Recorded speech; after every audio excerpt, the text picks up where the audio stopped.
Well, hey everyone, welcome to Vortex Garage. Hopefully I got the camera set up good enough and you can see me. We're actually up underneath our Mountaineer and we are getting ready to get the transmission back in this thing.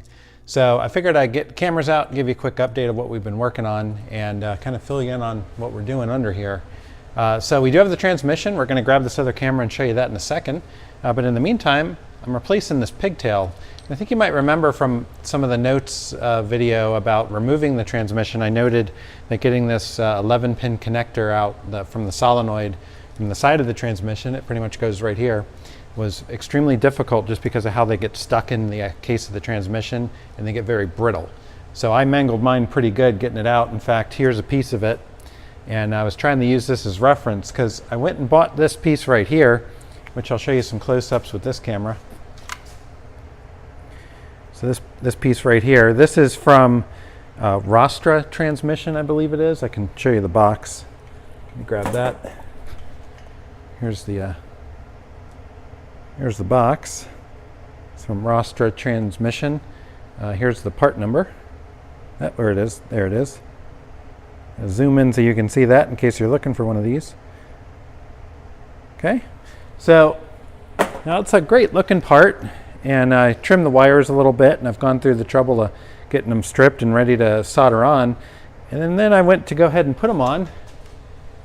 Okay, so here's the existing ones.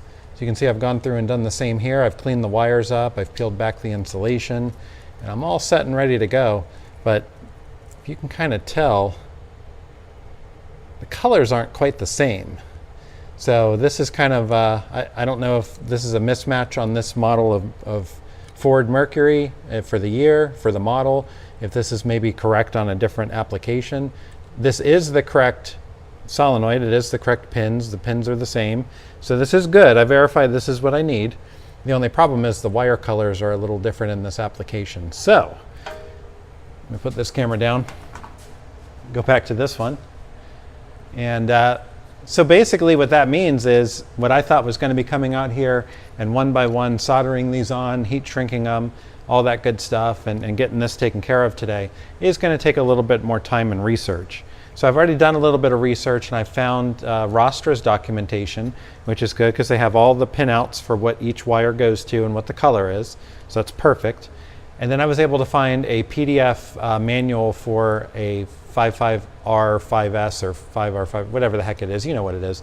Anyway, I was able to find one of those and I found a wiring diagram. So I found the wiring schematic and I found the color-coded OEM wires that go to the solenoid and the 11-pin connector, and they do match. So that's good. So all the colors don't match, but the pinout seems to match.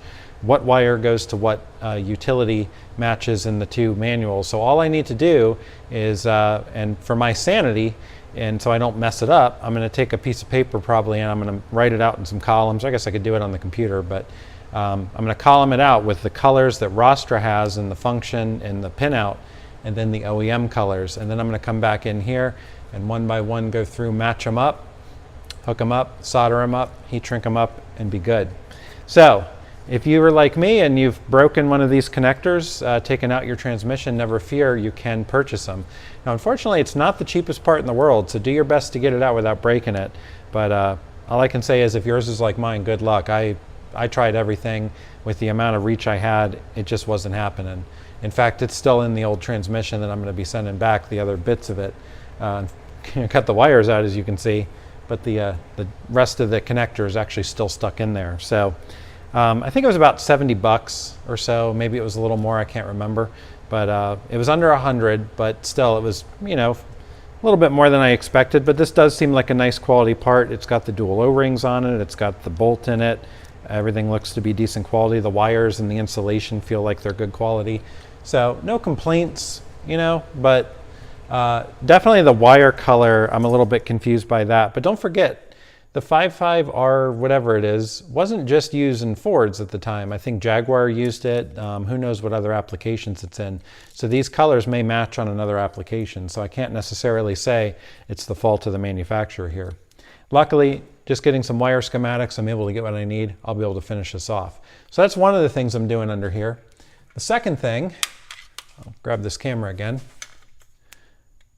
All right, so this is where our cross member connects, and as you remember, we've got these bolts out, but on each side we had one that didn't come out. So I'm going to be extracting these and getting these ready so we can hopefully just reuse the original one. If I can get this bolt out successfully, I'll just use the buy a new bolt of the same type and I'll be able to bolt it right up. If for some reason I can't get it out, I might have to drill it a little further out and then either do a nut cert, or if there's material in there and I can thread it, then I'll tap it.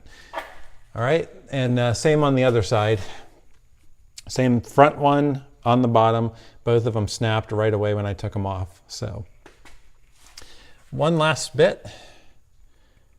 I broke one exhaust stud right here, so I'm going to go ahead and get a stud fix kit and go ahead and do that. I'm sure I could go ahead and cut this and drill it out and all that, but I'm just going to cut this flush, get a stud fix kit, and that should make that nice and easy. So, and of course I got to replace my O2 sensors because they were so hard to reach.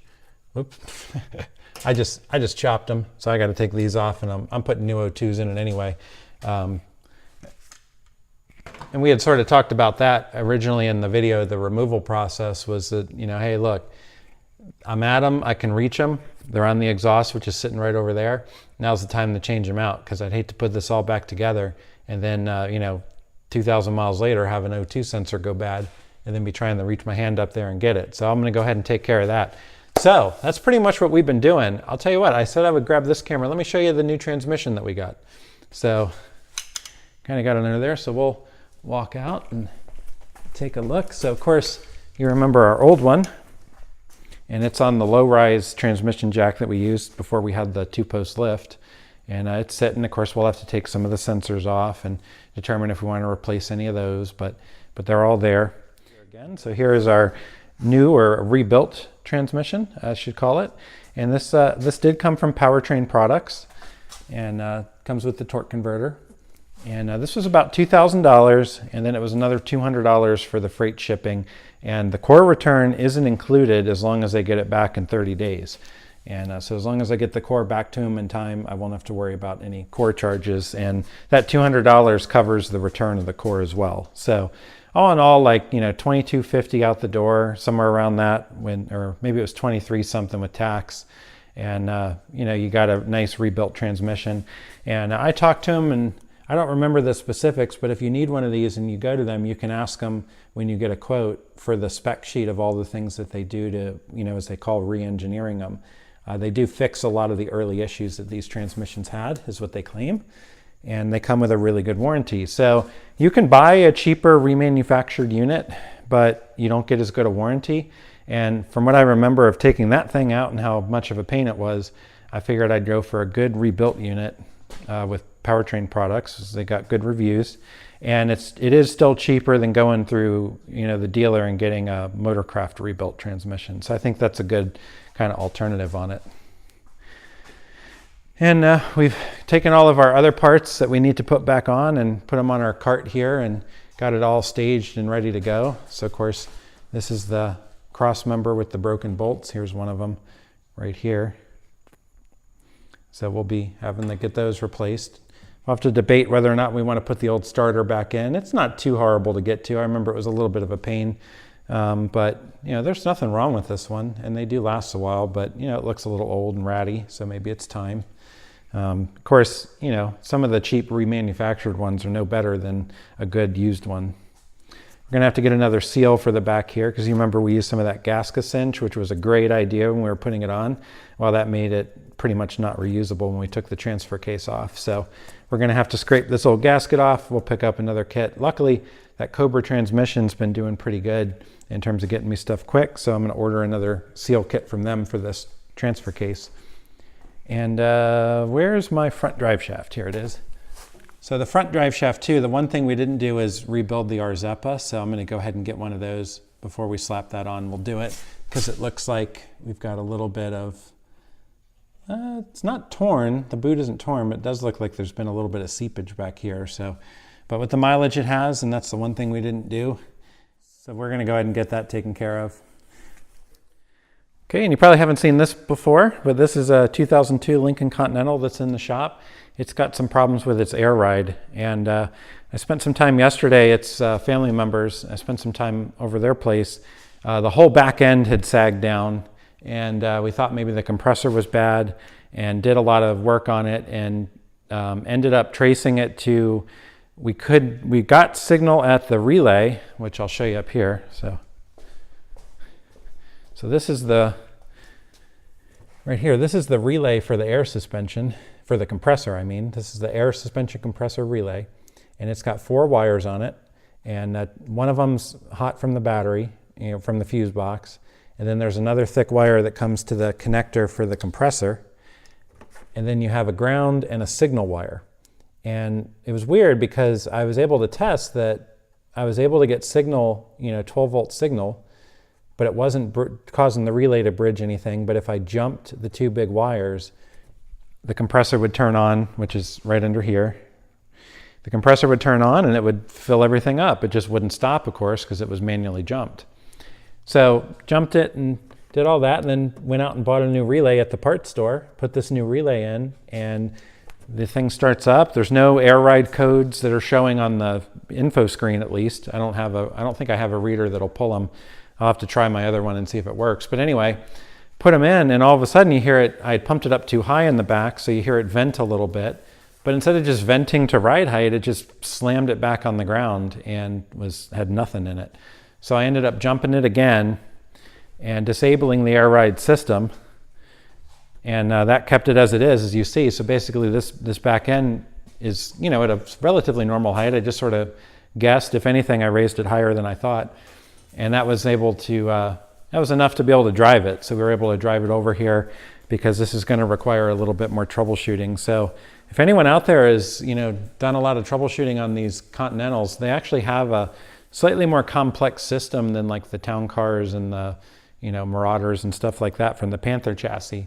My understanding is these have 4 separate sensors at each wheel. I've actually seen them underneath because I did a fuel pump on this several years ago. There's kind of like a little spring loaded thing that's under there. It looks like a mini shock absorber almost, has like a gator on it. We'll show you more when we get it jacked up. I just pulled it in here, and we're going to start kind of tracing some wires. We're going to make sure the connectors under there are good. So I don't know if it's wheel sensors in the back. I don't know if it's the air suspension driver module that's bad.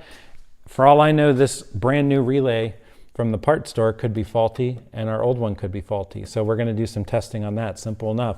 What I'm going to do is pull it out, do an ohm read across the 2 big wires, ground it out, and then send 12 volts to it. So I'll do this on the bench with like a power probe, and see if by sending signal to it, does that cause the relay to click? And if we get a closed circuit, that tells me that it should be transferring power. That's why I'm confused though. It's like if we have signal to a relay, 12 volts, it should trip, close the circuit, and I do have power at the battery feed.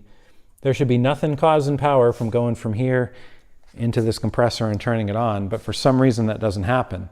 To make matters worse, although I said I have signal here, that signal's somewhat intermittent, which is a little bizarre.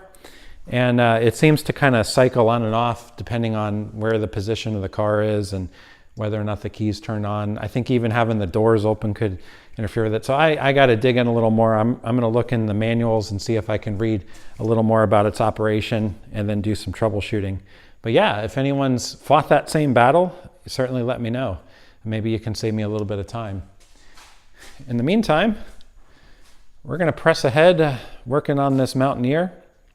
And, we'll keep you updated with the progress that we make. So anyway, I just sort of failed at closing that video out and the other bit of talking I was doing, so I'll close it out under here. I'm going to go and get this wiring schematic all taken care of, because I want to make sure I hook this up correctly. And then we'll continue working on some of this stuff. We'll keep you updated with all the progress here at Vortex Garage. I'm hoping we can get rid of some of these kind of late model projects and get back on some of our vintage stuff, which would be really cool. So anyway, in the meantime, we'll keep you updated. We got more Mountaineer videos I still got to edit, so hopefully I'll be working on those this week, get one of those up for you. Hope you've enjoyed the other WJ stuff we've done lately. Keep the video requests coming. If there's something we can do, we got to do, we'll get it posted up. Something we can show you, we'll show you. But in the meantime, I'm going to get back on this stuff, and we'll see you soon.